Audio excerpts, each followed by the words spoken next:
Yeah, so the mics and everything, they make it, they make you feel like you're really official. Allows you to open up a little bit. They really make you feel like I feel like I'm like a young Howard Stern. Right. I got my little show going. I just need a couple of people on the side to give me some side commentary. Need a laugh track. I need some. Yeah, I need. Right. So it's funny. I bought the this board switcher for multiple cameras, and I did a couple of lives. So my boy Andre Ferguson was on a couple of times. Lucky Libra. Yeah. We're doing episodes together. So we're going to be calling it going forward, kind of like how Jamal and I was just telling you. We have Into the Bat Cave because Jamal's nickname is Batman. Are we rolling right now? We're live. Oh, we're rolling. That's it. Oh, dude, that's it, man. We cut it. We cut it on, baby. We cut it on. I'm sorry. Go ahead. No, you're good. So the way that I have Jamal, which is Into the Bat Cave because his nickname is Batman.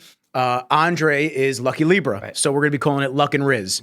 So we're just going to be going over like different things in the fitness industry, which is kind of where the more conventional fitness industry, you live in the functional fitness industry, but in the conventional fitness industry as well. Yeah, I live in this crazy, unique industry right now, man. It's interesting.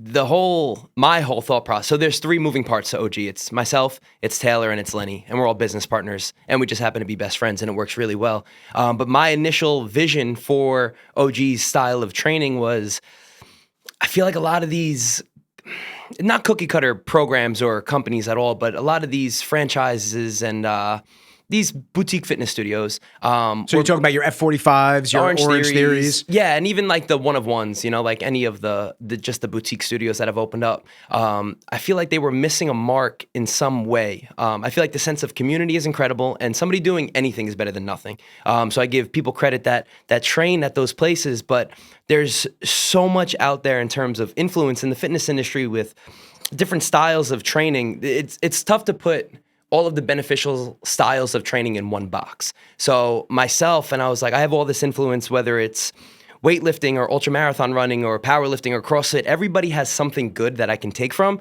And if I had the freedom to put together a program that incorporates all of the good and X's out all of the fluff, there's a lot of fluff. There's a lot of fucking There's fluff, a lot of fluff, man. There's a lot of fluff, and there's a lot of just kind of putting people through things that are going to make them sweat and maybe feel tired, but is it really beneficial? Are you really strength training? Are you really training for longevity? Are you really truly benefiting from the program that you're doing? Or are you looking at numbers on a board and are you just sweating and feeling good? Because that's fine. There's something to that for sure. But I want to get on the deeper end of that, and I want to make people just savages, man, killers. I want them to just understand that they have so much untapped, dormant potential.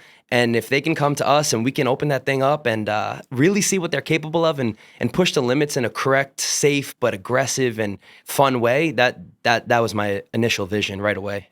So we're going to get into the actual full vision. We're going to get into the business partners and kind of how the conceptualization of OG. Yeah. I definitely want to hit all that, and that's going to come. But I got to hit you as a human being first because you're just a good dude. Listen.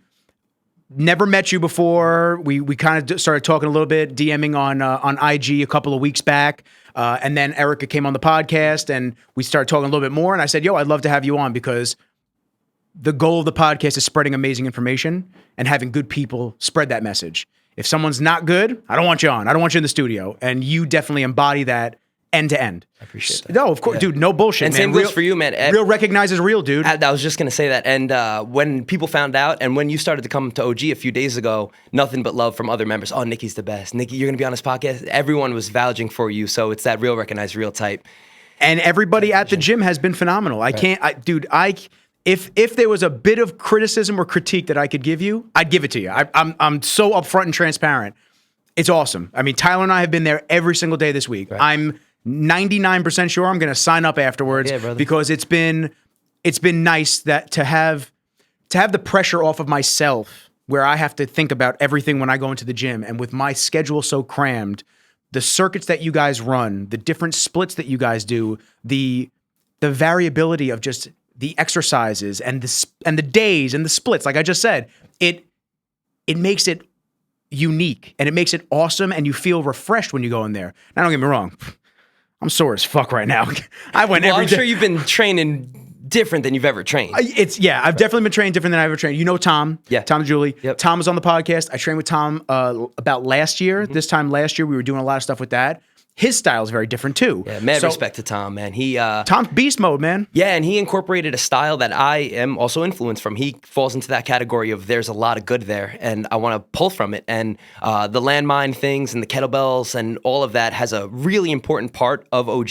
So I see Tom doing his thing, and mad respect to him because he does it at a very high level.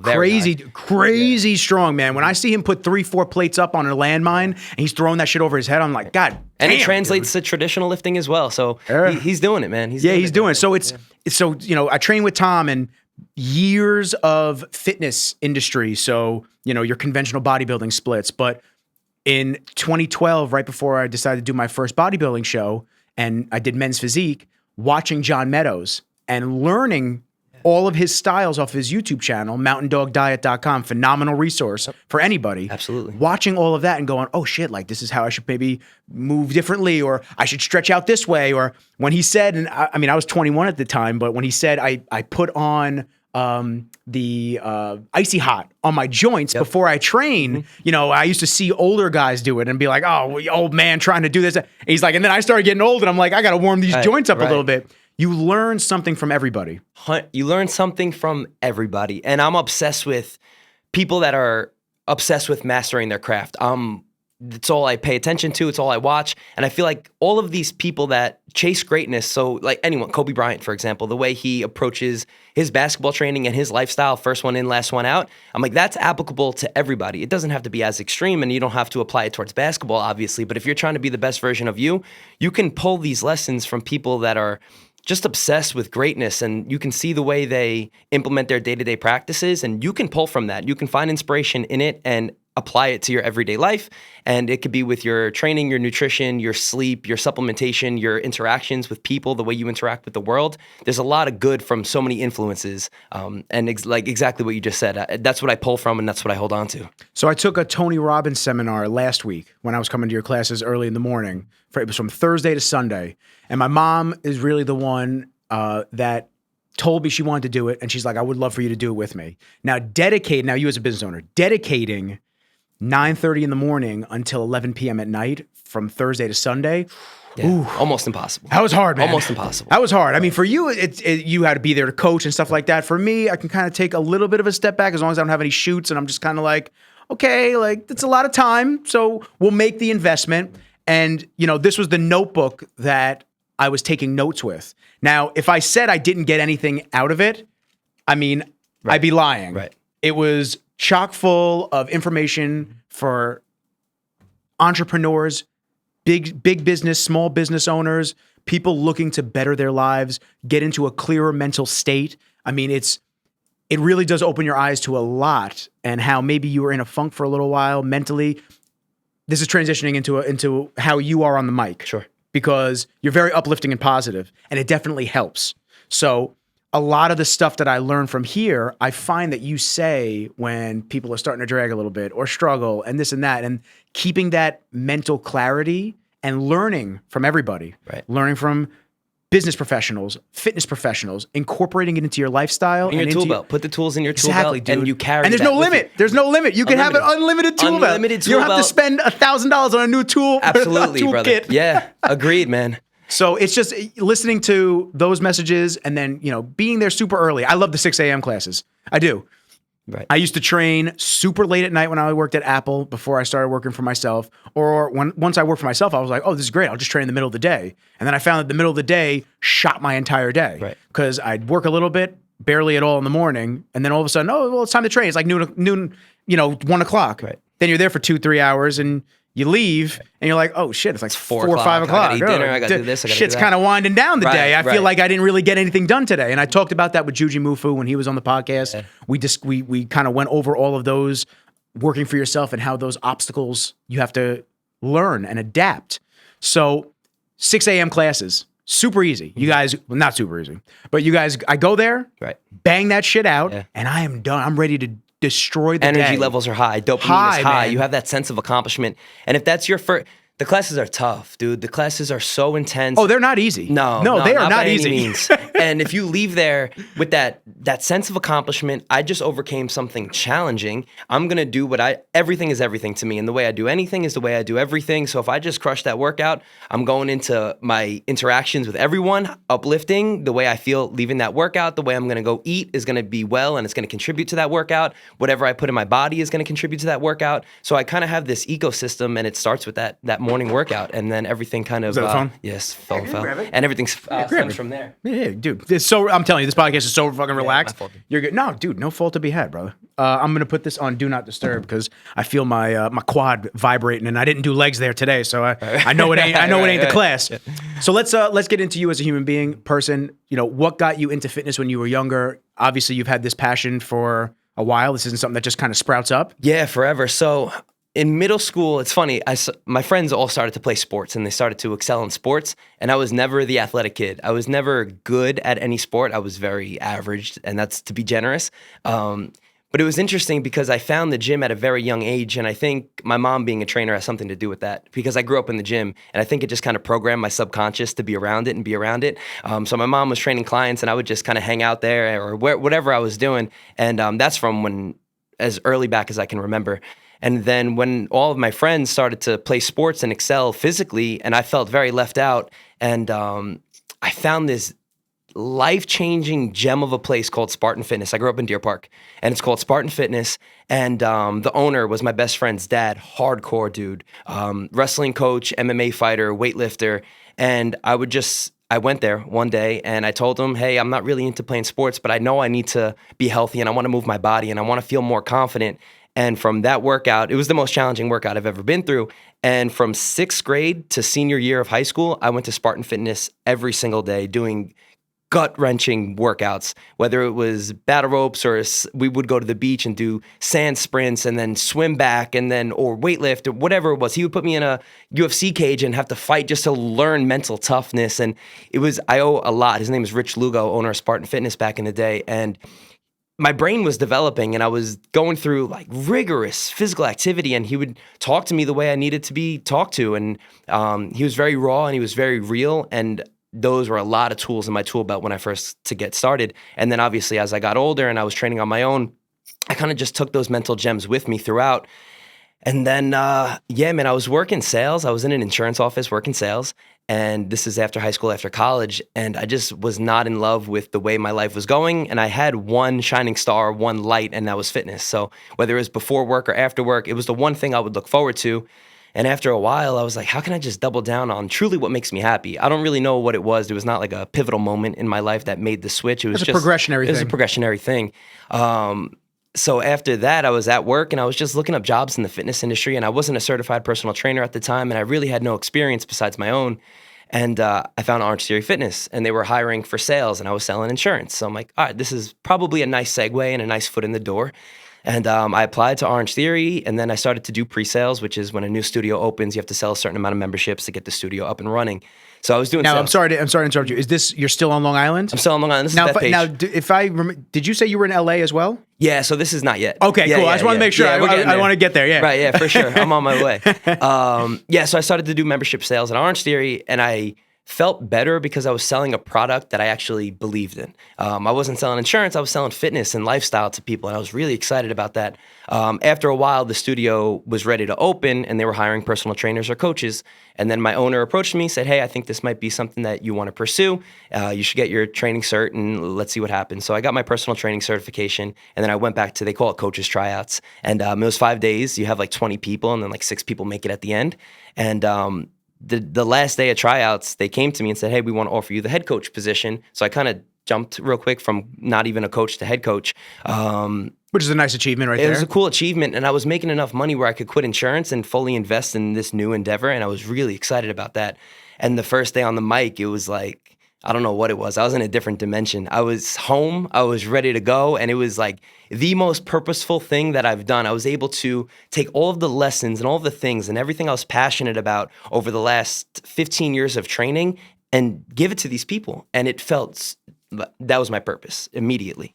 So I was with Orange Theory for 3 years, coaching like 40 classes a week, just obsessed with the lifestyle. And then over time, I went from head coach and then fitness director for a couple of studios, and that was kind of it. And I thought that was going to be my thing. I thought maybe I would be like a regional director or work for corporate in the education side of things. And I was almost positive that Orange Theory was going to be my career path. And then the pandemic hit. And then once the pandemic hit, I had a lot of downtime and a lot of time to reevaluate. And I was like, oh, maybe I shouldn't be stuck in this Orange Theory box. Maybe I should try something new and see what else is out there. And LA seemed very attractive to me at the time. And I was living in a basement apartment in Babylon, and I had no ties, I had no baggage. So I was like, let me just pick up and go. Let me see what's going on. And It's interesting you went to LA during the pandemic because most people left LA during the pandemic. I didn't know what to expect. I didn't know what was going on. Good for you, So I dude. just That's went. awesome. Yeah. Takes So a lot of balls. I went in the heart of the pandemic right away. And then I didn't have anything lined up. I didn't have any money saved. I didn't have a job. I didn't even have a place to stay. But I just went with blind faith. I call it the hero's journey. If you heard from Joseph Campbell, he has this thing called the hero's journey.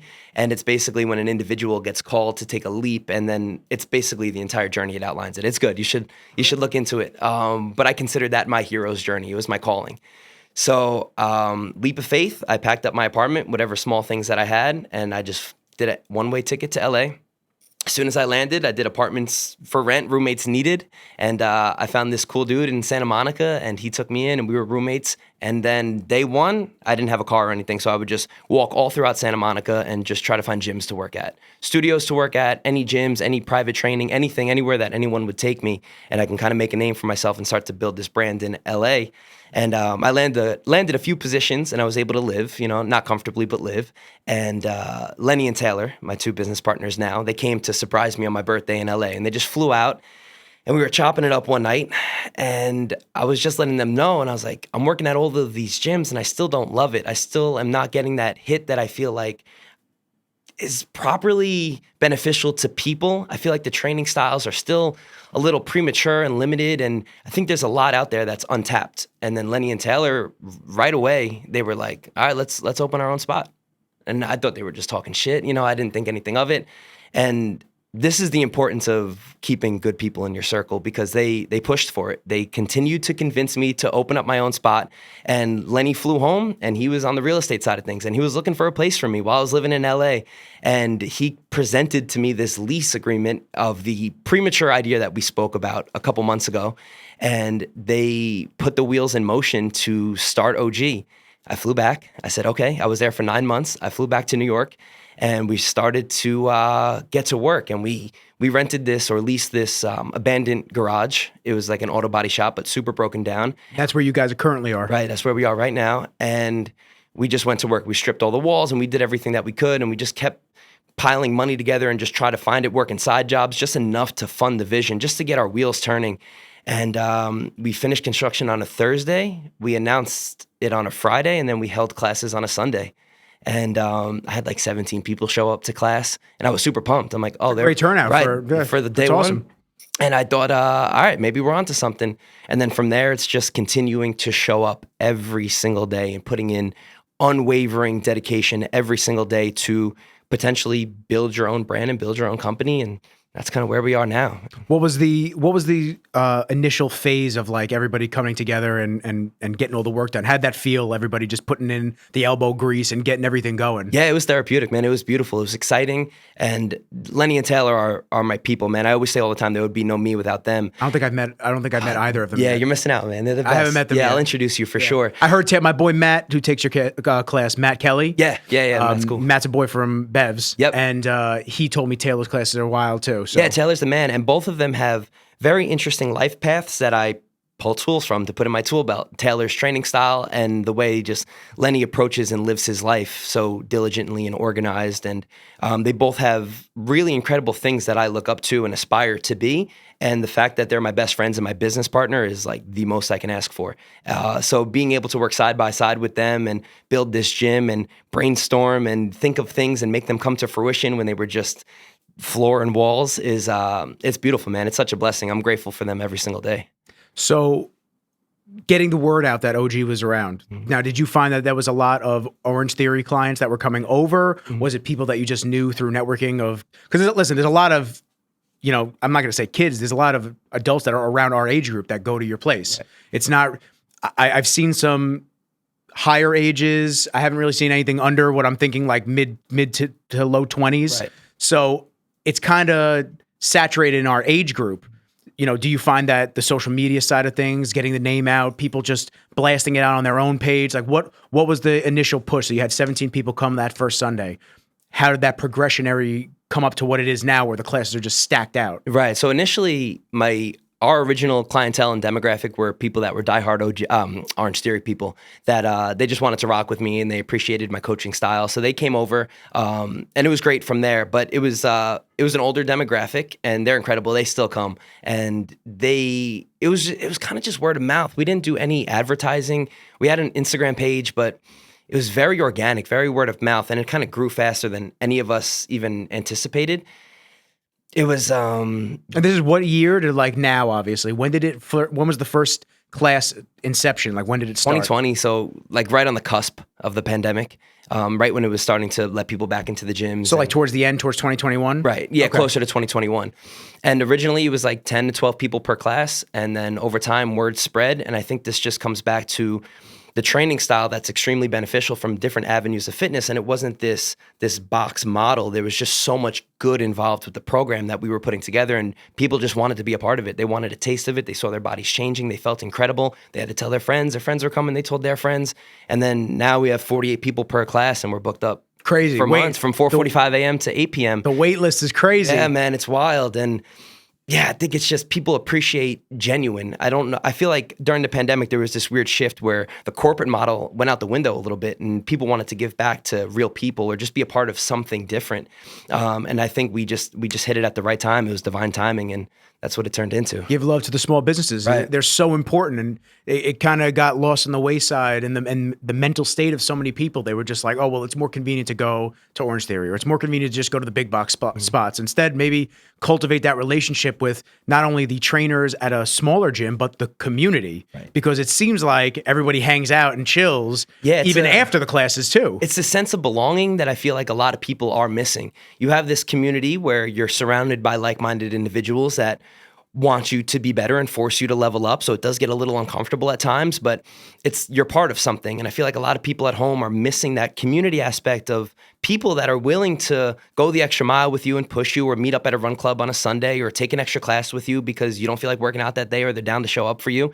And it's you're surrounded by so much good energy and so much passion that it's pretty undeniable, man. When you're there, you're like, oh, I belong here. I should spend my time here. Yeah. Yeah. So Joe Ciliberti, the homie. Yeah, shout out Joe. I mean, he was giving me tons of like, yo, you got to come down. You got to come down. You got to come down. And I kept going, yeah, man, I'll make it down. I swear I'll get there. And this is probably about, I feel like he's been going there for at least a year now. Oh, he's been there for a minute, maybe longer. Yeah. So, I mean, he's been telling me about it for at least a year. And I was just kind of like, yeah, I swear I'll get down there. I'll get down there. And it just, and it's no offense to you guys. It just kind of never Lindenhurst to where I am. It just never kind of checked off my mental spot of like, all right, I got to get down there. And then I saw a couple other people, I know Sarah Marici, and then when I had Erica on the podcast and she was praising it too, I was like, all right, man, I got to get down there. Everyone's saying so much good shit about it. I got to go check it out myself. I got to go try it out. And it was like perfect storm. I'm right. I just started tracking my macros again at the beginning of the month. I just started like getting back into that mental state of like, it's time. I've been in an off season far too long, and we got to drop some weight. So I think the training that I've done for years definitely has benefited my body and done it. Listen, I did a bodybuilding show. I dropped to 150 for my first show. I dropped from 240 to 150 in a year. Yeah, that's losing a whole person, man. It was fucking wild. I'll show you the pictures later. It's crazy. Wow. I did that. Then I rebounded horribly because my coach didn't tell me about reverse dieting, and he didn't give me the real insight that I needed. Right. I worked with a guy. If I say it, it's going to give it up, and I never want to give this guy airtime, so I'm not even going to say it. Tell me. It was a guy that just like, he promised that he was going to get everybody to the pro stage. Like that's the kind of dreams and glory that he sold. And back then I was like, oh shit, like I want to be a pro. Yeah, I had the same vision. I did a couple of physique competitions. Oh, did you? You did men's physique? And speaking of Andre Ferguson, it was so funny. I did the Brooklyn Grand Prix. I did. When did you do it? We might have done the same one. Yo, if we did the same one, I was in 16th place. You might have saw me in last place. Dude, I was little. When was it? It was 2013. No, you might have been before me, I think. Damn. Yeah, that's so funny though. But it was I was backstage and Andre Ferguson walked by to say what's up to some of the competitors. And I'm like, oh, he's a different animal. Like this is not where I'm heading. He's gifted and he is so dedicated. And something about Andre is his realness is so fucking dope, man. I appreciate realness so much. But yeah, I was backstage and I saw Andre conversing with some of the physique competitors. And I'm like, yeah, there's a disconnect. It's different. That's his thing, and I'm not gonna live up to Listen, that. I mean, you know, just being on the realness side of things, you see the shape of these guys, you know what they're doing, and it's just that wasn't a lifestyle for me. And I've talked so openly about it on so many fronts. If you want to do things like that, that's cool. That's all you. But like, if I have to give up like the ability that I dropped all that weight naturally, I did all that shit in my mind. I turned my shit around. I just didn't want to dabble with anything. Maybe one day I'll do TRT. Right, I start getting too old and I start I'm getting the 40. levels checked. Yeah, let's go. Yeah, I'll start doing it, and then I'll start looking like a savage again. Yeah, but agreed. Yeah. you know, just that side of the industry, it's tough because we talk about it a lot. We talk about how they sell, not specifically the athletes, but the companies. Right. They sell this dream and this look that, yo, if you take this protein powder, Right. you're going to look like the guy in the ad. You're going to look exactly like him. It's like, oh shit, really? Yeah, but what you don't know is that it's not just protein. Yeah. So when you start getting into the actual side of the competitions and doing that, and the people that come into the sport and they go, oh, well, I'm just competing with me. It's like, no, you think you are, but then you get on stage and you look around you and you're just like, oh, like this is a different ball game. Yeah, it's a different caliber, man. I was 150 on stage out of like, I want to say 30, 40 dudes. I was in physique class A. Okay. And I think I came in 20 something out of like the 40 guys, which is pretty good for a natural kid. Absolutely. Halfway. But like, dude, I looked around. My mom sent me a text message. She sent me a text message. She was in the audience. She just said, I think we got a problem. She took a picture of when we all took a picture together from our backs. And I look like a munchkin. I look like a little ass dude. Yeah. Trust me, I have.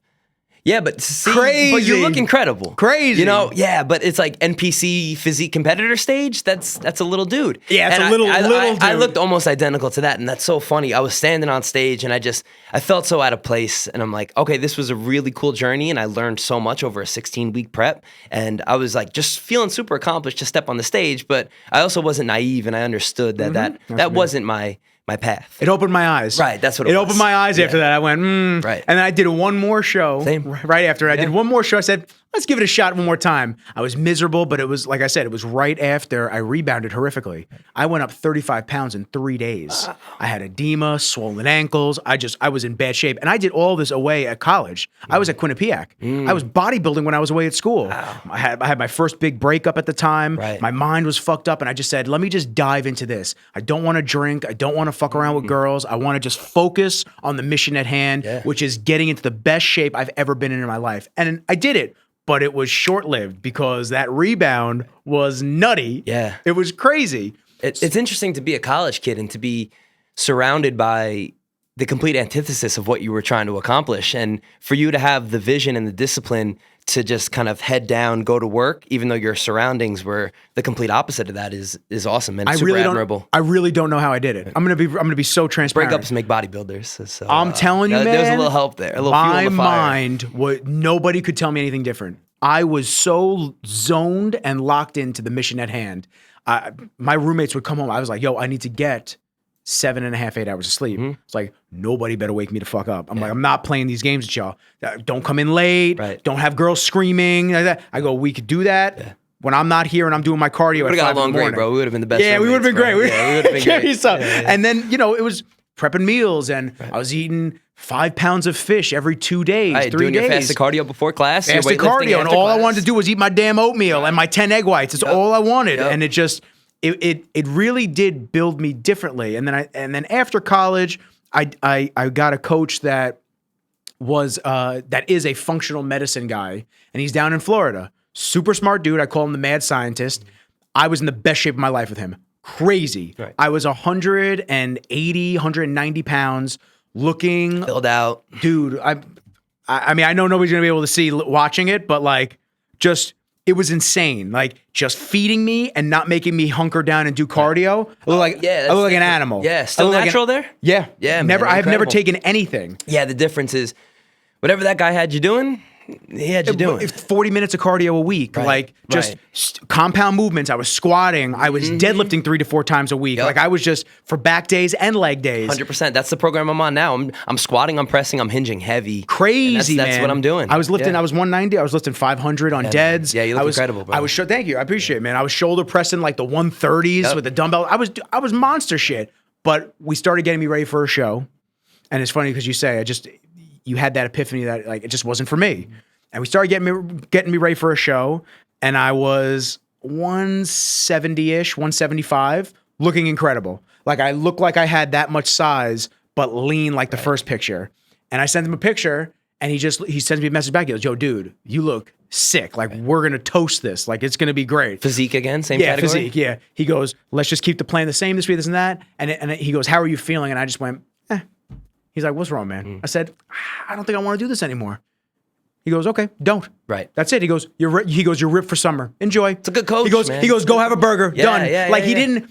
My other coach would have either guilted me or like there would have been, and most coaches would be like that. But I never had somebody that was like supportive and weighed in on my side of things and going, "Yo, if you don't want to do this anymore, yo, it's cool, dude. Like, you don't have to do things that you don't want to do." Right.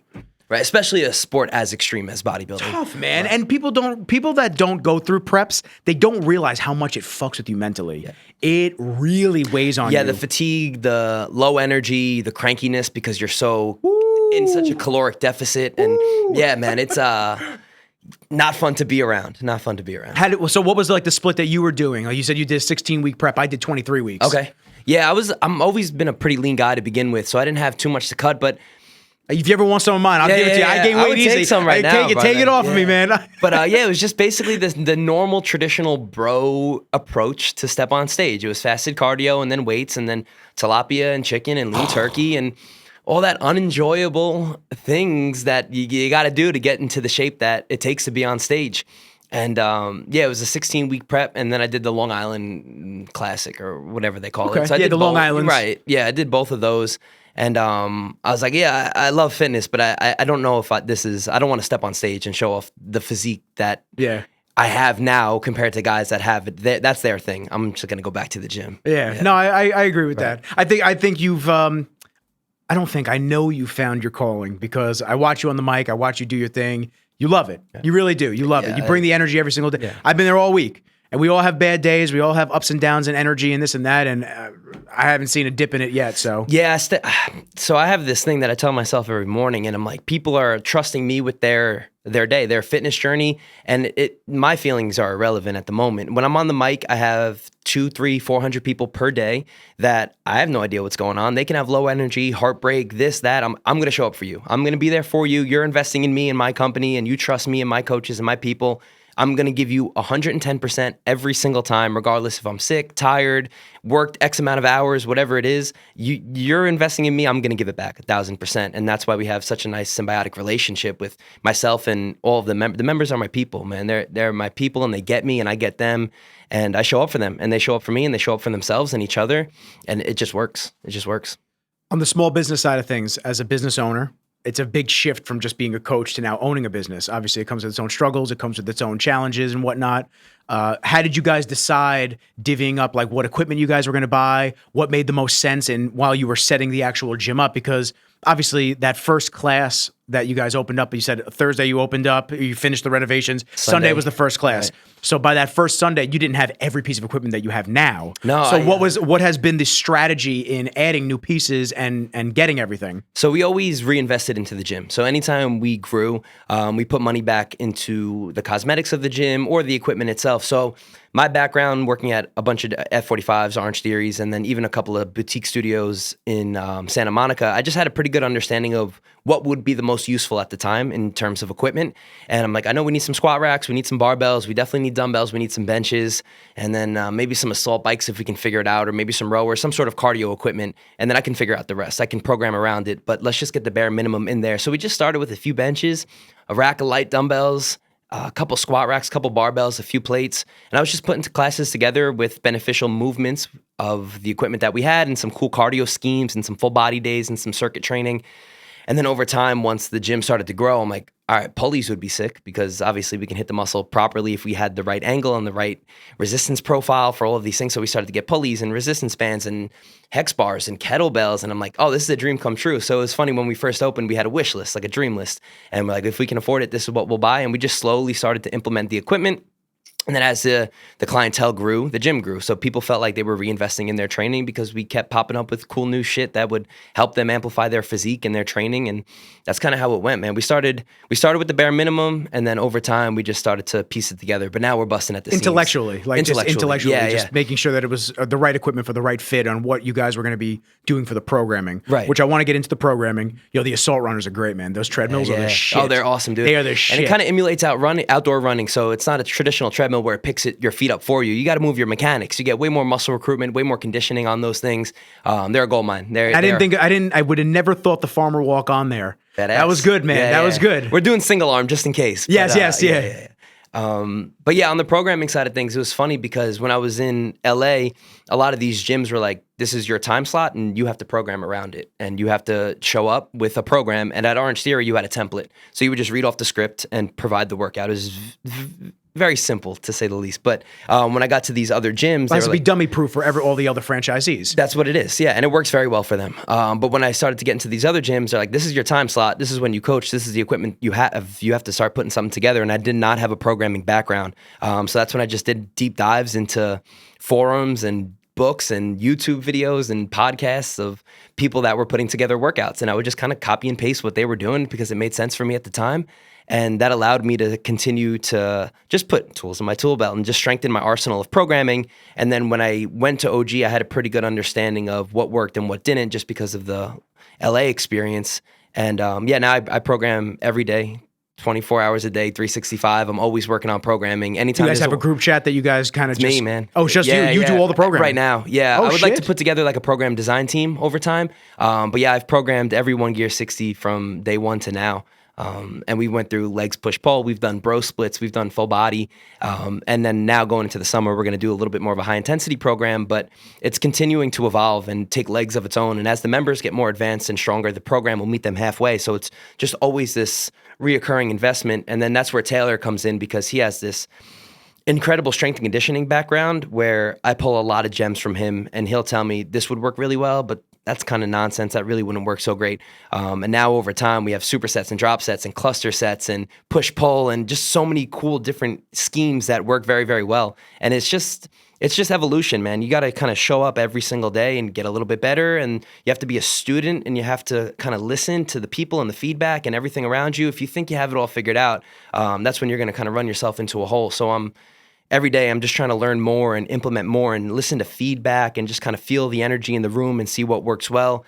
And then I kind of just get back to the drawing board when I get home and I'm writing all night and every morning and I'm just putting together these programs. So when we did, when Tyler and I came to one of the back days, you had said, we're going to start with the meadow row and then going over to the top with the landmine. Yeah, it's a perfect example. It's cool because you hear these things and, I was very fortunate to actually know John. You told me. Not only did I shoot him, we were friendly. We used to text all the time. Just one of the best human beings to grace this planet. Just a grade A dude. Wealth of knowledge. Just my God, dude. So smart. I mean, so smart. And like I said, I went from being a fan back in 2012 to us communicating a little bit on social media. Isn't that crazy how that works out, man? You do videos. Hey, why don't we do some stuff? And then we did a lot of stuff together. And I was just very fortunate that my background and his background met at the right time in the universe is aligning. That's what it is, man. And it's two people that are on their path and they take their job very seriously and they're working hard and it just makes sense. There's a ton of people in the industry that I would just be home watching their YouTube videos and then eventually I was in the same room as them. Like CT Fletcher, I flew out to California and I did a weekend workout with CT Fletcher and I would just a year before I was just on YouTube just watching his shit before the gym. I was like, it's weird, right? It's weird, man, and it's really cool. And for me, it's like a little head nod from the universe. Like you're on the right path. I keep doing it. I'll keep putting you in these situations and these environments that you belong to be in. But make sure you do the work and you earn your spot at this table. It's funny. I was working at this place called Circuit Works in Santa Monica, and Arnold Schwarzenegger, his coffee shop was right next door. So he would always ride his bike up and down, and I would always kind of see him. And one day he just sat outside the coffee shop and he watched me coach. Arnold Schwarzenegger was just listening to me coach and he was watching my program. And then after class, he gave me this head nod. And ever since then, I'm like, oh, I'm doing this shit. I can do this. I know I can do this. This was like the craziest thing that could happen gangster. to anyone.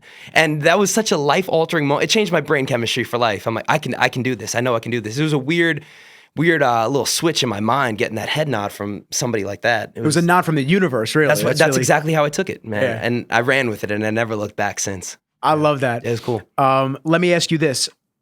OG, where'd the name come from? Was there brainstorming? Did you guys just was it just, hey, we're OG? Yeah, it's a great question because not many people even really knows what it stands for, and we don't even. It kind of just took a life of its own. But so a couple years back, when Lenny and I became friends, I was obsessed with Cameron Haynes and Goggins and all of these ultramarathon runners, and I was getting into ultramarathon running. So I was doing 50 milers, 100 milers, 24-hour races, and I was obsessed. And I was still lifting weights, and I was still like just getting it in every day. And Lenny just said something funny one day. He's like, dude, you have one gear. No matter what you do, it's just one gear. You're always going all in. I'm like, oh, one gear sounds pretty fucking cool. So we wrote that down one day just because I liked the name of it. And a couple days later, I was like, I'm just going to lock that name in real quick. And I did an LLC. I just made One Gear Fitness because it felt true to me. It felt good. It felt very organic. And it came from one of my best friends that truly sees me. And then we were going to open as One Gear Fitness. And we're like, OG just kind of sounds cooler. Like it just sounds like a cleaner brand. So what'd you do, a DBA? Yeah, exactly. Yeah, cool. Yep. And technically, I guess it stems from one gear, but OG can have multiple purposes and meanings. Yeah, I didn't know that it was one cool. gear. So that's pretty It originated dope. as one gear. That's Yeah, pretty dope. right. On the ultra marathon stuff, like how long would that take? What was your training like during the week? I'm actually intrigued. Yeah, I would just muscle that thing out, man. I didn't have a run coach or really any type of guidance. I was listening to Goggins on Rogan one day, and he was telling me that he did this 24-hour race, and he was telling me just kind of how it changed his life a little bit because he went from running no miles to maybe 1 mile to 2 miles. And he's like, I think I can sign up for this 100-miler. And to listen to his journey and all of the life lessons that he took from that solo endeavor of being in a dark place and continuing to persevere and push through the pain and the fatigue and the self-doubt, it just sounded very, very attractive to me. So I just kind of put some running shoes on. I'm like, let me see how far I can run at first. And it was like 15 minutes at first. And I'm like, tomorrow I'm going to try for a little bit more. And then over time, I was doing like these 5-6 hour runs, and I was doing these 50-mile runs over time. It was a progression. Where are you going? Belmont State Park, which is funny because we're hosting a 5K there April 16th. And No, I heard. I selectively took that out of my. Plug. Please, yes, plug it up right after I'm done with saying this. But I selectively turned my hearing off for that. You're coming. But I would do all my training runs there because it was beautiful. It was a lake and it was a park and it was outside and I felt good doing there. And it was just a continuous loop. So I'm like, if I did this loop 50 times, I'll be all right. And it was therapeutic for me, man. I would put on these podcasts and these audiobooks, and I was not only bettering my physical health, but my mental health, because now I had 5 hours carved out of my day where I could just be alone with my thoughts through this run. And then I was listening to Jocko and I was listening to Tim Grover and all these people that just had more tools for my tool belt, man. And I'm obsessed with just learning more and implementing more. So that's kind of how it went, man. And then Lenny and I and Taylor became really good friends because I wanted to do this 24-hour race from Montauk to Babylon. So I'm like, I want to do this 24-hour run. It was during the pandemic. I'm like, all right, we'll get some bikes and we'll just ride next to you for 24 hours. And they brought backpacks with my food and my water. And it was raining and it was kind of snowing and it was a shitty night and it was horrible. And they were by my side the entire time. So from there, I'm like, oh, these are my guys. These are my people. It just felt so true and so right. And then since I made the decision to do that run with those guys, it turned into what we have pack, now. man. Yes, the pack. That turned out with the pack, man. Yeah, if I could give advice to anyone that's really trying to change their lives, you have to look at the people that you surround yourself with. You're going to become that. And I just, from high school on, I'm like, I need to surround myself with high-level people because I want to be high-level myself. And if you want to go fast, you go alone. But if you want to go far, you go together. And I wanted to find people that I could go together with.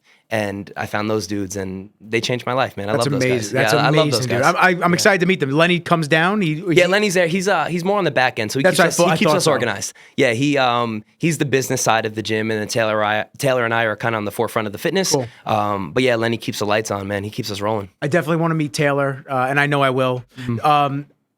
So you ran to Montauk? I ran from Montauk. From Montauk to? The goal was Babylon. Okay. I made it like 19 hours. I was like 72 miles in, and I just couldn't take another step. I could not take another step. My ankles, my knees, my hips, everything, it was just done. My miles turned into like 25-minute mile paces. I just couldn't move. And we decided to call it a night just because I physically could not get another step in. the guys drove me home. Did you start at the lighthouse? Started at the lighthouse. Cool, Yeah, started at the man. lighthouse. And then I made it like 19 hours into some town, and then I ended up just on some lady's front lawn. And then the next day I finished the 6 hours that I had left. Oh, so you finished it? Not the run, but I just went out for 6 more hours because That's cool. Listen, man. I had something that was not finished, and I couldn't check the box and move on unless I checked the box, then move on. So I went for the last little bit of distance, the last little bit of time, and then that was that. That's awesome. It was cool. I wanted to talk about ice plunge. Yeah. You guys got the ice plunge there. And this is before we were even speaking, I was looking at Morosco Forge and what the pricing was, and I was talking to them on the back end side. Oh, cool. Just about some stuff. And then I saw that you guys were like one of the gyms that have it. They have a list of gyms to go try the actual. I didn't even realize that. Yeah, Oh, they cool, have you cool. guys on the website. Yeah, hell yeah. So I thought that was pretty cool. What was the thought process in getting the ice plunge? Was it just that we have so much training going that now we have to have a recovery side as well? Because you do have the yoga classes as well, which Matt told me are phenomenal. Nicole is world class. She is incredible. The goal behind so Taylor came from a background. His family owns cryology, and there's a couple of different locations. And he had a sauna, and he has the cryo tank. And we wanted to throw in some sort of beneficial recovery for our clients. So we did have an infrared sauna until we outgrew it, and then we had to get rid of it because we needed the gym space. And then we thought a nice complement would be the ice bath. So we have a little hot-cold contrast therapy going on. And we were in LA, and we were hanging out in our buddy's backyard, Chris Hager, and the owners of Morosco were there. I was sick. Yeah, and we got to know them, and Lenny became really good friends, Adrian and Lenny, and they got to know each other very, very well. And that was just a back burner type thing. And then when we opened OG, we realized, we might have a potential connection for a really great ice bath. And then, we hit them up.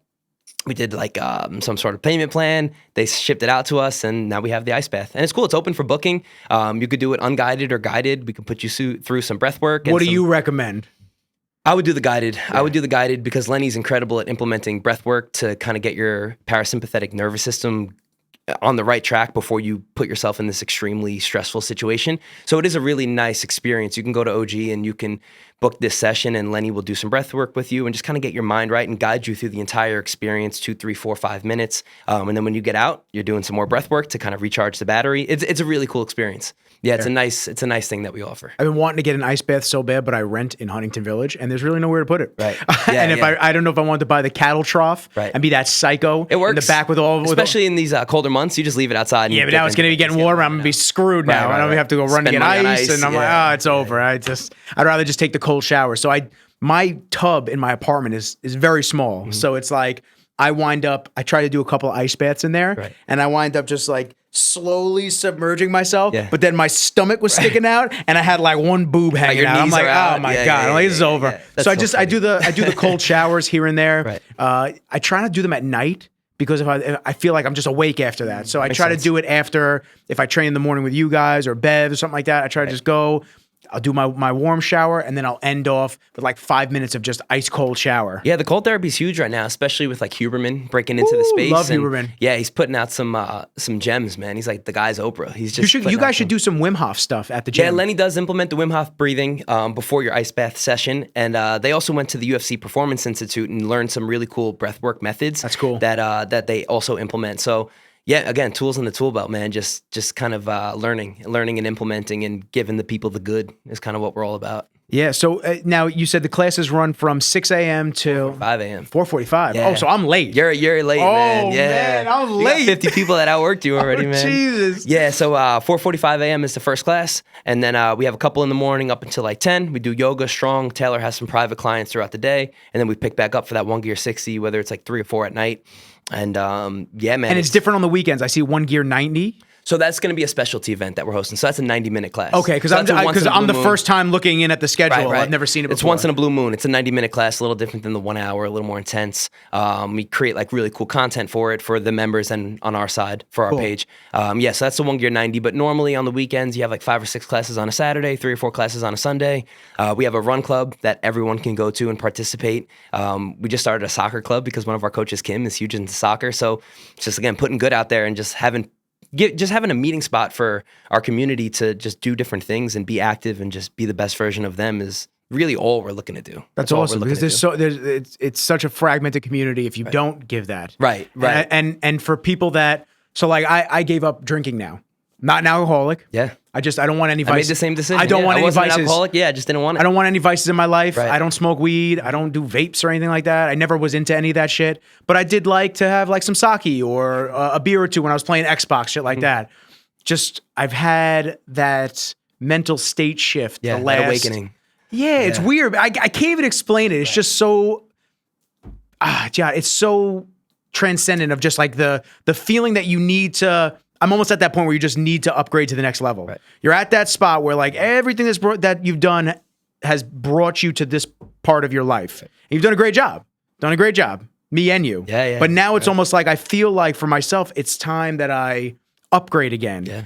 And the people around me, the things that I do in my free time, like there are podcasts that I would listen to for enjoyment, just like fun podcasts. I'm nerdy. I like Magic the Gathering. I like video games. So I'd listen to like a Magic the Gathering. I can't even listen to them anymore the last couple of weeks. Yeah, it doesn't serve you. Ooh, it's a struggle, man. It's interesting, man. It's when you get this download or this insight and this push to become a little bit better, and I feel like that's where people fall short. They don't know how to X out what's not serving them and step into what potentially could. And it takes courage and it takes faith and it takes a lot of discipline. It's funny because when you go from level 0 to level 1, you implement some discipline practices. And as you continue to level up and go to a higher frequency, you need to hold on to everything that brought you to that level. And you also need to kind of take on whatever else is going to get you to that level. So evolution. And yeah, it's interesting. And you can't have baggage, man. You can't have people that weigh you down or conversations that doesn't serve you, or just involve yourself with just environments that are not conducive to your growth. I learned that for some reason at a young age, and I was never the one to go out and drink and party, and it just didn't serve me. I'd rather be either kicking it at home or going to the gym, or just I'm low key, man. I like to just kind of just very low key. Like this is the most that I'm ever in front of a camera. I don't like being in front of the camera for the most part. I really don't. I like to shoot the content, do my thing, and that was it. I never thought that it would be like this. I bought the camera originally because I wanted to have a YouTube channel, mainly focusing on pros that I was around and teaching people things. That's really what I wanted to do. And then it turned into like all the supplement companies started hitting me up, and then all the other people. Hey, because of the content that you were putting out? Just because like I was with these people and they were like, oh well, I started working with Flex Lewis, and then I'm Kai Green's video guy. So like it kind of just all spread out, and then Rain and Monster, and then every Monster division now is hitting me up for different projects. So it's cool, man. It's cool how it works out that way. But you know, if I didn't start off on the path that I'm on, which is I'm not into vices, I'm not into like drama with girls, and I'm not into anything like that. Like we said before we cut them out, I'd rather just be alone. Yeah. I don't want to deal with fucking shit that I don't have to, that doesn't serve me. Right. And even friends, I've cut friends out over the years. It's always tough. People think that I'm so easy to cut people out, and I am. But it lingers for a while. You're like, damn, you know, I would love to hit so-and-so up. For sure, man. But then I still go through that. Yeah. Yeah, but you know what? You go, they didn't serve me anymore. They were negative force. Right. They did me wrong somehow. And if they did you wrong once, they'll do you wrong again. But they just weren't a contribution to where I was heading. Exactly. You know? And it's no harm, no foul. And I feel like some of the guys that I stopped hanging out with, I think they understand that it's all love, and it's all love on my end. It's just, I got moves to make, man. I got shit to do, and I can't kick it where you guys are kicking it, but it's all love all the time. When it came to the podcast, how did your videos turn into what this is now? Oh, man. So I'll tell you, the podcast started because I'm probably going to get a lot of listeners that don't listen to me regularly because you're on the show. So the podcast started not by myself. It started with my buddy, John Panetti. So John and I were cool through Bevs. We just kind of, in passing, what's up? John has the deepest fucking voice in history. Literally, you walk by and be like, yo, what's up, man? Hey, what's going on? Like, you're like, oh my God. You just shook my sternum. So John's super dope human being. Awesome. I really love John. He's a good dude. John hit me up one day at the gym. He's like, yo, this is in I want to say this is like 2018. He's like, yo, dude, I want to do a podcast. You know, I want to talk to you about doing one. I said, oh, cool, bro. Now I'm on my business side of things. Oh shit, he wants me to shoot the podcast for him. Cool, little retainer contract. So when this conversation happened, you were on the media side. I was always on the media. I was always on the shooting video side before I did the podcast. Okay. So I was like, oh shit, he wants me to shoot the podcast, get a little bit of recurring income, you know, because that's really a lot of videographers and photographers listen to me. They understand when I tell them, and I give a lot of them advice not only on pricing, what to deal with customer feedback and clients just on the business side of things. recurring income is gold for somebody that freelances. Right. So when you have a contract, you could like relax a little, just a little bit. All right. Takes the edge off a little. A little bit, Right. like, but you know, you're still edgy, but it takes the edge off a little bit. So John asked me if, you know, we could do the podcast. I said, cool. So I said, let's meet at Starbucks and we'll talk about some options. I go there, the fucking notebook. I'm like, yo, you need to get, and I never knew anything about podcasting. I said, you need to get X amount of this. Were you a fan of podcasts at the time? You were I listen listening here and there. Yeah, I liked You had an to listen idea. to people that had things to teach you and show you. Sure. And he stops me after like 5 minutes of me rambling, and he just goes, "Yo, bro, like I want to do one with you." I went, "Oh, sure, like yeah, let's rip it out." Like I guess so. Like I don't have anybody else that I would do one with. And what was his original background? What was his thing? His is personal training. Okay. Personal training, but he also had supplement company, not a company that makes supplements, but like a distribution site like bodybuilding.com. When he was personal training in the city. Okay. He was much younger than me at the time. I mean, he was like in his early 20s and I was in my mid to late 20s when I started doing the podcast with him. So we both kind of brought same fitness background, but we brought different ends of the spectrum. I've always been very business related.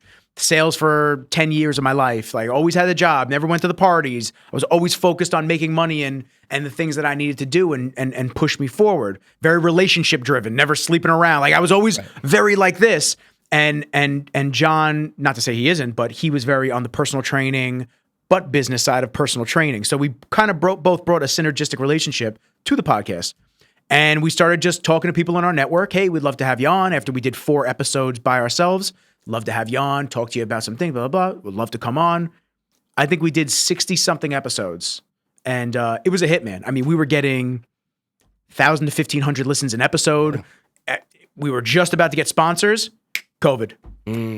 So it was tough to get guests in, and I don't want to do remote shit. Right. I don't want to sacrifice the quality and the emotional feel of sitting across the table from somebody. Yeah, that human interaction is everything, man. Just to do a Skype interview and shit like that, it's not the same. It's like I'm talking to a screen. Yeah, I feel that. I look at these damn things all day. I don't want to look at another screen. Yeah, understood. So John and I kind of disbanded, and it was nothing against John.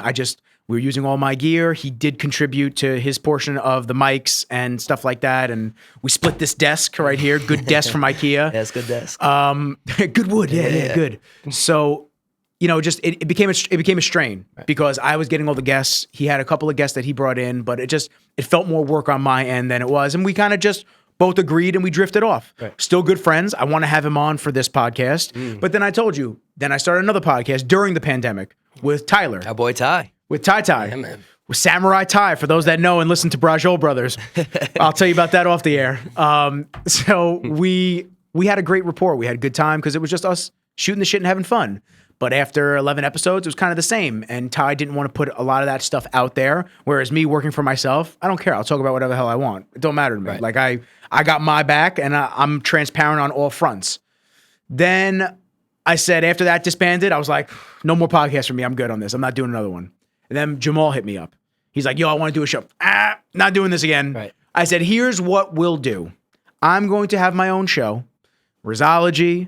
It'll be my thing. And then I can have co-hosts come whenever you want. You want to jump on an episode? Reoccurring guests. And You want to jump on an episode? Hit me up. Right. No, Nick, I want to rip one next week. Done. Come to the studio, we'll rip one. Yeah. That's what Andre does. Andre had some shit with, Aaron Banks. yes. Yeah. So Aaron Banks and I became very close. He's going to come in. He just popped up on the scene, huh? Or am I late? Popped up. I'm like, who is this guy? Yeah, so the way Aaron Banks showed up, I shot the Olympia. No, I shot the Arnold last year with Rain and Kai. And when I saw Dre at the Arnold, he said, yo, this dude Aaron Banks, bad dude. He's going to win the Arnold. And he called it a couple weeks before. Right. Aaron Banks slaughters the competition at the Arnold. Yeah. Then a week later, the Boston Pro hits me up and they go, yo, we want you to shoot photos for the Boston Pro. And it was actually funny when you put Akon on this morning for the morning workout. Yeah. I shot Akon at the concert that night. Oh, sick, dude. So I'm laughing. I'm like, yo, man, this is crazy. That's like, Soul Survivor. Yeah, I was like, this is the last time I heard the Akon was actually him on stage singing it. Yeah, wild. So when Aaron was there, Andre said the same thing. He's like, yo, he's gonna win the Boston Pro. So I saw Aaron backstage and I said, yo, man, I said, my name's Nick. I do a podcast, this and that. I also shoot a lot of content. I said, Andre had a lot of great things to say about you. Really good dude, blah, blah, blah. He's like, oh, thank you, man. This and that. Let me know if you're in New York, man. Let's rip a cast. He's like, oh, I'd love to. And that was kind of just it. then I sent him some pictures that I sent him on stage. He loved them. We started talking here and there. And then randomly, he's like, yo, I'm going to be in New York in like a week and a half, 2 weeks. You want to do it? I said, sure. We did the podcast. He said on the podcast, he goes, yo, I'm going to win that fucking Olympia. And everyone that's talking shit, saying I'm not, he's like, watch. Right. When they raise my hand and say, and new, I said, oh, shit. That's the energy, man. That's the energy. Go to the Olympia. Now, I know you're a bodybuilding fan, too. Yeah. One of the coolest things ever was in 2012 when I first joined Bevs, you'd see Kai Green walking around. Gangster. Yeah, like it's one of the reasons why I would just stop into Bevs for the potential visual of Did you ever get to meet him? I never met him. Not in person. Yeah. So he was just walking around. He'd be doing his cardio, getting ready for the Olympia, shit like that. My boy elbows me one day. He's like, yo, that's fucking Kai Green. Like, Kai Green, no joke, Mr. Olympia, like going up there, this and that. And I was like, oh, shit, okay, that's pretty cool. We took a picture together, 2012. Weird how things turn out. Like, it's just weird how the stars align. Right. Now we're going to Germany in 3 weeks together. Like, so anyway, I'm at the Olympia in Vegas this past year. Kai and I are sitting in the crowd both nights, prejudging and finals. And while we're sitting there, every dude that's coming out, he's like, all right, so this is what he has to wear. And he's sitting next to me telling me all this. And I'm like, this is kind of fucking crazy. Yeah, how things just work out. Like 2012, taking a picture with Kai Green. As a fan. Yeah. Just hey man, like, right. I heard you're great. And you know, you got an amazing physique and you seem like a good dude. Right. Can we take a picture? Yeah. Cool. Hey. And they're like, that was it. To now sitting at the Mr. Olympia and he's sitting there going, all right, so what he has to work on this, that, and then the music you as a peer, as a friend. Yeah, man. The bikini girls come out, we're dancing, we're laughing, we're having a good time. It was just dope. So Aaron comes out on stage and I had the people from Wolfpack Fitness next to me and they're a sponsor of Brandon Hendrickson. Okay. Yep. So who's another force? Who's competing for the one spot with Aaron. Yeah. So they're about to announce the thing, and I'm going, come on, Aaron, let's go. And they're like eyeballing me, like, shut the fuck up. He's going against our guy that we sponsor. So they raise his hand, man, and he said... That's how I found out about him, as most recent, man. I said, my boy Taylor, did you see this guy? Dude, they said, and new, and I was like, wow, he called that shit. So then we're talking... And then I go to the Arnold Classic to shoot a couple of weeks ago, and I see him. We were going to try to rip a podcast before he stepped on stage. He's like, yo, I'm going to toast this shit again. Like, he's like, I got this. It's in the bag. Right. So I see him backstage at finals. I'm with Kai, and Aaron walks up to me. He's like, yo, Nikki. I'm like, what's up, bro? Like, we dap each other up. I said, yo, how'd it go? I didn't get to see anything because I've been at the booth and this and that. He goes, come on. Right. Come on. Yeah, you know how we do. How it went. He goes, you know how we do. I said, okay. He goes out on stage, torches him, wins, comes backstage, and that's the video I posted. I don't know if you saw that. Oh, yeah, I did see that. Yeah. Yo, I was filming something over here. It was C-Bum and Kai, and they just finished talking. I was about to hit the record button stop, and I look, and Aaron comes out. I go, I know he's about to say some shit. Yeah. So I just turned the camera, and that was it. Wow. So Aaron comes in May. He's going to be here, and we're going to do a podcast and shit like that. I don't know. He may be doing content. Maybe I'll bring him down and shit like that. Hit me up, cool. man, for Dude, sure. Aaron's the shit, man. Yeah, he seems super dope. Cool. Yeah.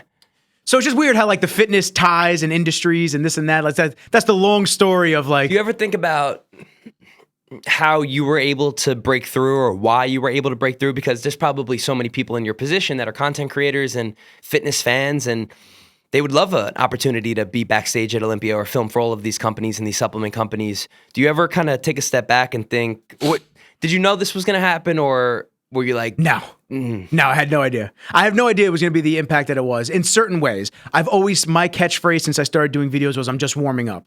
And I meant that genuinely. Like I meant that the things that I'm doing now are going to be minuscule compared to what I'm going to do at some point. Yeah, absolutely. My main goal is to shoot movies. I didn't want to be in fitness. Still, I would love to be a director of photography. I want to shoot real shit. Like Christopher Nolan, be his camera, even though he is technically a camera guy too, be his camera guy on set, help him out. Now, my mom runs the, which is weird because it kind of happened after I got into the camera work. She's on the board for the Long Island Film Festival. And she also helps to find funding for Hollywood movies. So she's got a lot of different connections that we've been getting me some experience on sets.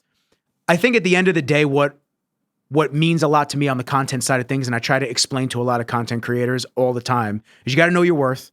You got to know the clients that you're working with, who really bangs for you, like who really is there for you, and who is just kind of like, yeah, I got to get content out, and you're just a number, and they'll replace you with somebody else that's cheaper, because videographers are a dime a dozen. Right. They really are. Right.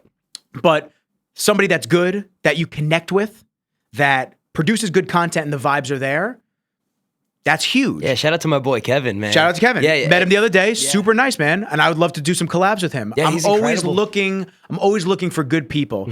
I think my issue has been the people that have asked me to do things on the content side with me. It's not that they're not as good as me. I'm not the best. I'm also not the worst. So like like you said, there's always room to be a student.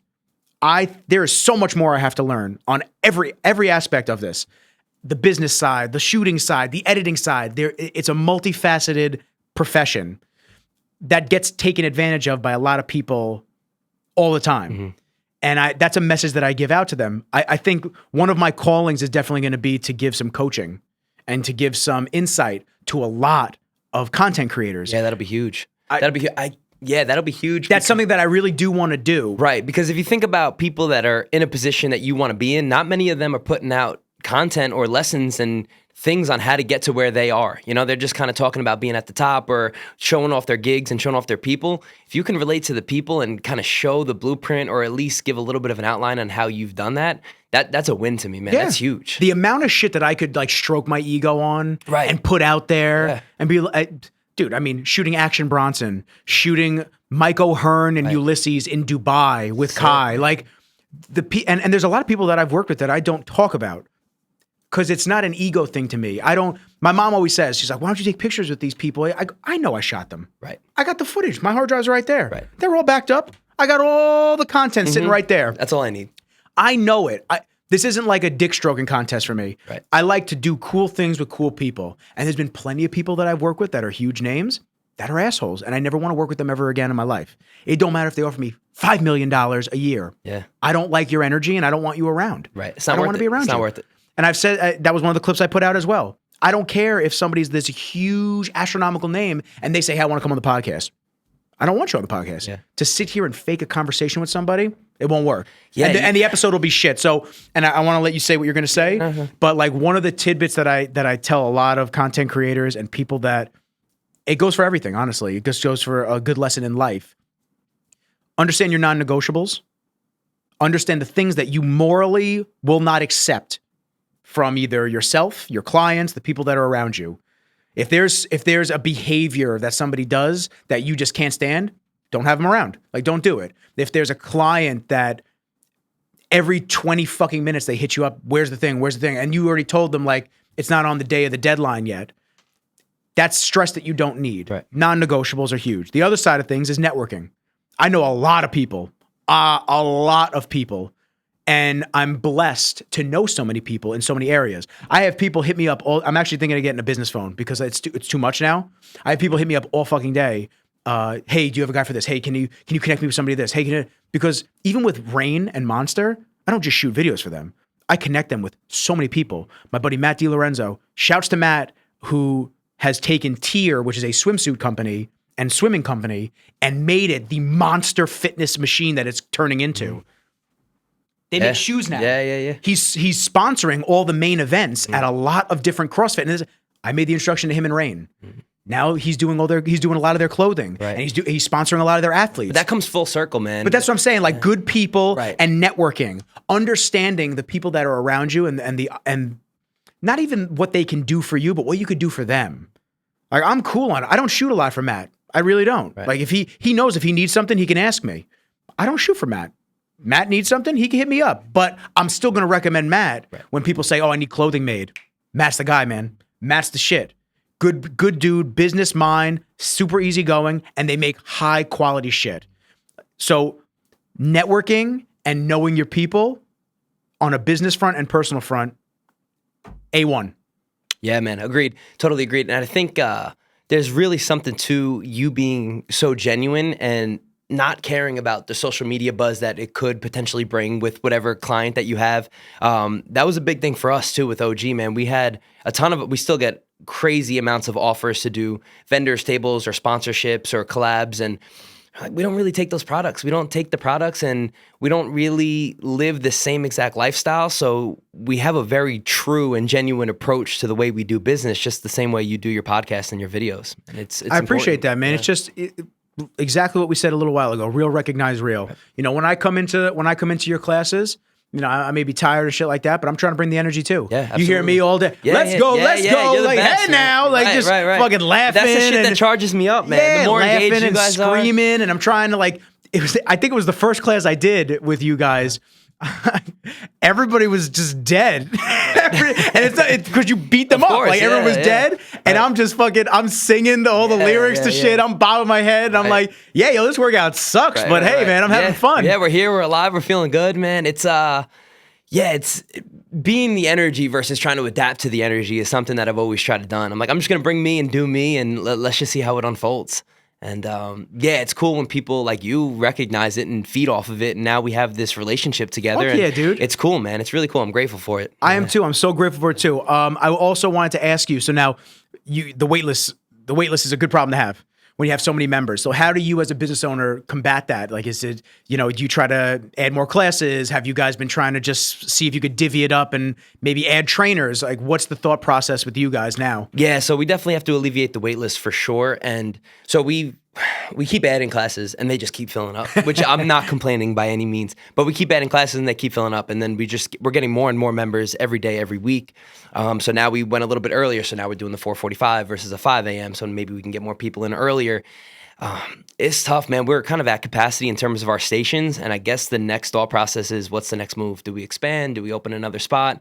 And that's a back end conversation that me, Lenny, and Taylor Yeah, you guys you guys have to just figure out. But I mean, to make it work with the space that we have now, we're just putting in as many classes as we can. We're trying to make sure people don't double book. So we're sending out emails, remind you, or remember you booked this class, don't also book this class. When you shifted me into the earlier class, I was originally taking yours with Tyler later on. Yep. You shipped me into that earlier class, and I said, let me uncheck that Which last I appreciate. class. Yeah, which you would think would be common decency. Hopefully, right? But people either forget or they just don't. Like they're like whatever. They right. So we're trying to like mitigate as many things as we can on the back end, just to make sure everything runs as smooth as possible. Cool. Yeah, man. I'm excited to see where the next process is for OG and you guys as a whole. I got what do I have? I got my 2 weeks. 2 weeks unlimited. I got my 2 weeks. First off, fantastic deal. If y'all don't know, you never been. $30, 2 weeks unlimited sessions. That's crazy, man. Strength conditioning, yoga, 1 Gear 60. Anything we offer is yours for 2 weeks unlimited. So, yeah, man, it's dope. It's dope. If you're in Long Island, you got to check us out. It's a great thing. So, we're gonna wrap up here. Your time is valuable. You got to get back to coaching and doing your thing.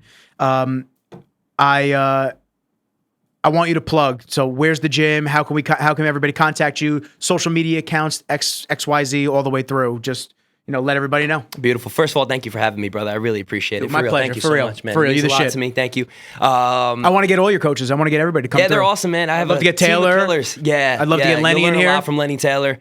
Yeah, for sure. So OG Training Academy on Instagram at OG Training Academy. We have a Discord now, so we also have like an online platform. So if you go to our Instagram, you'll see a link tree. We have the 5K on there. You can book your first class free. You could buy your 2 weeks unlimited.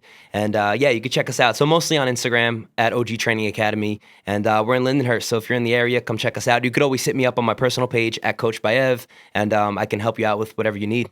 Cool. And if there's one takeaway for life that you want to give some people that are listening, what would that be? I would say show up with purpose and show up with passion. And so this is a cool thing that I've implemented. So every day I wake up and the slate is completely clean and I can do whatever I want with that day. So when I wake up, I always tell myself this is going to be a good day and what practices and what rituals do I have to implement to make this the best day ever. And that's what I've been doing every day since. So I think that's a pretty good rule of thumb is try to make the best day ever, every day. I'm going to pull out a Tony Robbins right now. You're a beautiful soul, bro. Well, You're a beautiful soul, bro. That's what he says to everybody. I was making fun of it with my mom, but you really are, dude. Thank you, brother. I appreciate you. So thank y'all for tuning in. This has been episode 47 with Coach by Ev. That's my man right there. OG Training Academy. Go see him. Go get your 2 weeks in. Get your ass kicked. Get lean. Get fresh for summer. But I appreciate y'all for sticking with us for the episode. And on that note, peace. Peace.